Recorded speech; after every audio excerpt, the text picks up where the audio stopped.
Ayan guys, meron na naman tayong gulay mamayang tanghali. Ayan ay lagi namin niluluto. Ayan ay laswa guys. Ayan, may alugbati, sari-sari ito guys. Ayan. Ang magluluto nito yung kapatid ko, lagi nagluluto ng laswa. Ayan, meron din tayong sari-sari na gulay yan guys. Oh. At saka ito yung kanyang sahog. Ito ay lagi kami nagluluto nito once a week. Talagang mayroong sabaw-sabaw na ganito. Ayan.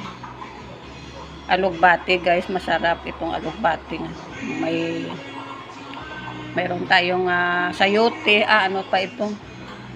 Yung madulas, ano ba yung tawag? Ayun, patula, kalabasa, panglaswa talaga ito guys. Ayan ay sarap na naman ang higop natin ng sabaw sa ating ulam. Ayan. Talaga namang gulay-gulay tayo guys, para hindi tayo sa karne. Mahal na ang karne ngayon. Kahit gulay ang mahal na rin. Mahal pa yung sahog sa sa isda. Mahal ang isang tali ng gulay ngayon. O yan, ito ay meron tayong kasaba.